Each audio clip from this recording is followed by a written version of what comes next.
What's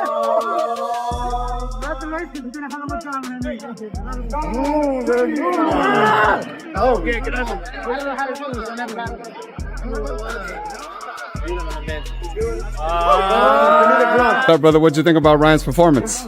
I think it's funny how he didn't call me out. Are you surprised? No.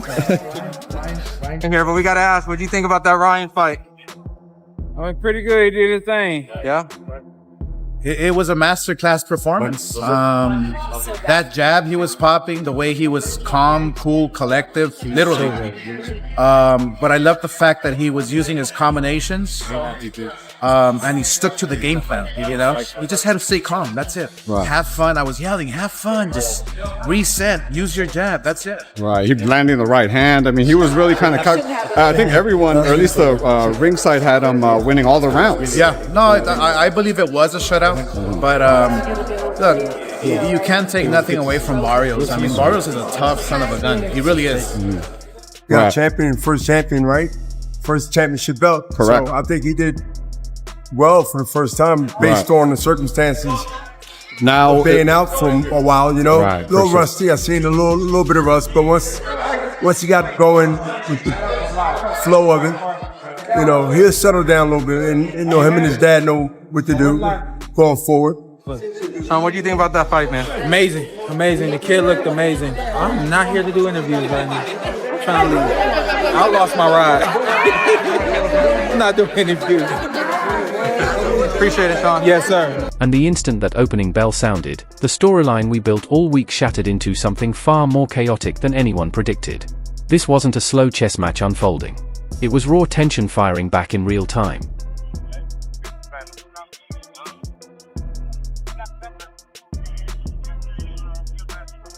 Expect him to get back up. And I told Holly, look, he's going to get back up. It's going to be a long fight. It's going to be a 12-round fight. Barrios is a world champion. He's nothing to lose. He's still a great human being, a great champion. And, you know, he was just outclassed by a fast.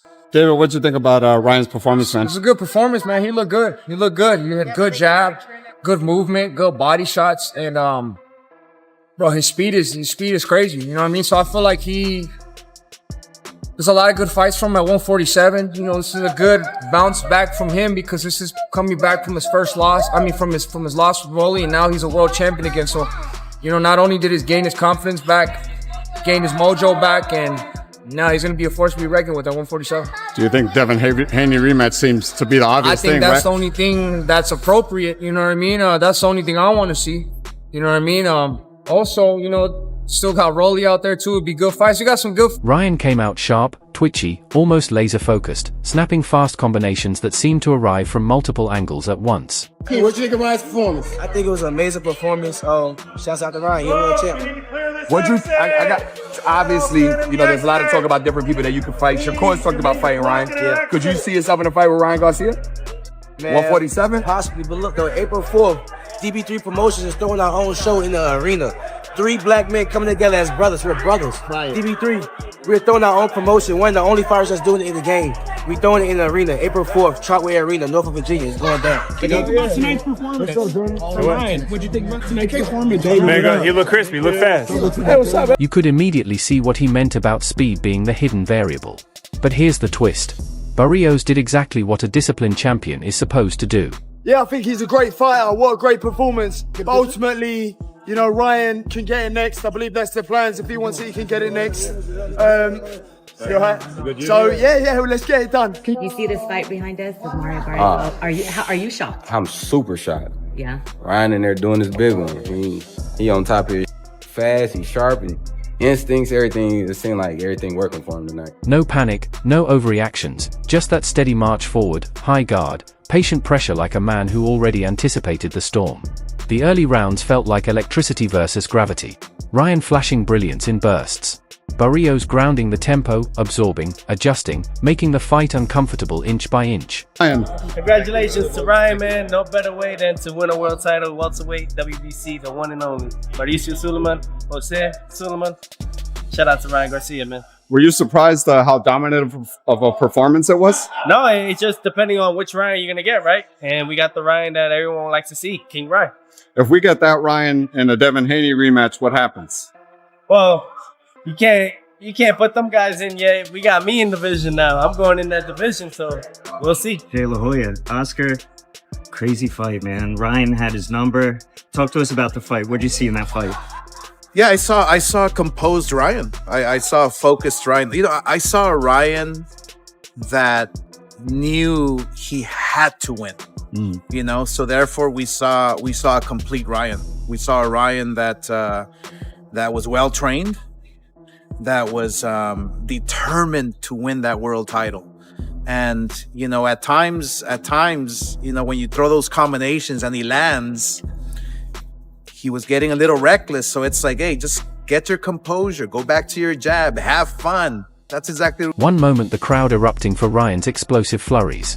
The next moment, Mario dragging the tempo into a rugged, physical rhythm that forced exchanges instead of highlight reels. He did call out, you know, the man that you just faced, Shakur Stevenson. If that fight plays out, knowing Shakur, knowing his style, just what happens if Ryan faces Shakur? No, la jodida. Sí. Habla con él. Cuando yo lo llamo. Okay. Yeah? What happens if this Ryan rematches Devin at welterweight? Hey, man. Victor Conte ain't here, man. God rest his soul, so we'll see where that goes. Thank you, Tio. I saw you yelling, jab, jab, jab. Yeah, that's the key, man. You know, the jab is the key for every fighter. I mean, I would love to see more jabs in the game today, but once those fighters throw jabs, double, triple jab, there's no way of blocking them.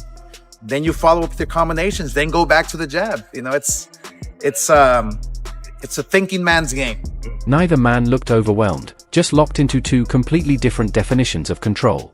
That's what made the fight so tense. It never settled into a steady rhythm for long. Every time it seemed like one fighter was taking over, the other reset the tone with sharp counters or relentless pressure. I don't know, that's for you guys to say. I mean, I'm always gonna love the Luke Campbell one. That's like one that's always sticked in my heart that I had to fight through, got knocked down, was dazed. So that was always going to be up there for me, but this was my most mature performance for sure. And my speed was on point, my jab was on point. A lot of things were on point. I mean, I pretty much did what I was doing in camp. Just to everybody, just like staying. I realized like I'm really faster than everybody. Why am I even like moving? I could just stay right there. Counter, counter, counter, counter. By the championship rounds, it stopped being about hype, press conferences, or narratives. It became about discipline, conditioning, and mental stability under fire. A volatile, high-stakes fight where flashes of brilliance collided with relentless consistency. Honestly, the kind of performance that sparks debate the second the final bell echoes. Man, it was a very, very dark time. It's like that passage in the Bible by David. He said, I walked through the valley of the shadow of death. That's what I felt like. You know, I was in a very dark place. Treating my body horrible. And it was hard to adjust to everything I had so quick. And when the final bell leaves that lingering tension in the air, you can almost picture Oscar de la Hoya stepping into the conversation with that promoter meets legend energy, analyzing the aftermath like a man watching psychology and performance at once. He'd probably lean back, half impressed, half calculating, saying this was exactly the kind of fight where adrenaline, nerves, and intention get exposed under the lights. Not in interviews, not in training clips, but in those gritty mid-round moments where composure gets tested punch by punch. You can almost hear Oscar pointing out how the sharper, rededicated Ryan showed flashes of that dangerous explosiveness he hinted at all camp, while also acknowledging that Barrios' confidence and championship experience made this anything but a one-sided showcase. I lost myself, trying to fight for something, and I lost my mind to it, because I was screaming out loud, oh, they're doing this, and I felt attacked for saying the things I did, and I felt a lot of spiritual attacks, and I lost, but God had a plan for me, and He brought me back and restored me, and that's all I did. That's all I can say about that. And that's such a classic Oscar Red. He doesn't just analyze speed or power. He studies mentality shifts. He'd probably remind everyone how he warned that motivation would be the key variable. And tonight you could see hunger from both sides in completely different forms. One explosive, emotional, urgent. The other calm, stubborn, strategically disciplined. Then he'd drop that subtle durability line. The kind where he nods and says, when a champion gets hit and keeps coming, that changes the whole fight, without declaring who truly took control. With the momentum swinging the way it did, Oscar's reaction wouldn't sound like celebration or criticism. It would sound like fascination, like a legend watching two mentalities collide, smiling slightly, knowing the real story isn't just the result. It's what both fighters revealed about themselves under real pressure. Great fight. Amazing fight, actually. Probably one of the best fights that we've seen in terms of just emotion, you know, in terms of just the whole build-up and the hoopla. And it was a great fight. And what I'm proud of, actually, I have to say this, is that I got two young fighters in their prime inside one ring in New York, and the world was watching. That analytical, composed Oscar-style reflection suddenly shifts the moment you imagine Eddie Hearn reacting, because now the tone flips from philosophical breakdown to sharp, business-minded excitement. Eddie wouldn't be calmly unpacking lessons. He'd be pacing, eyes wide, talking about drama, moments, and value like he just watched a financial thriller disguised as a boxing match. You can almost hear him saying this fight had everything.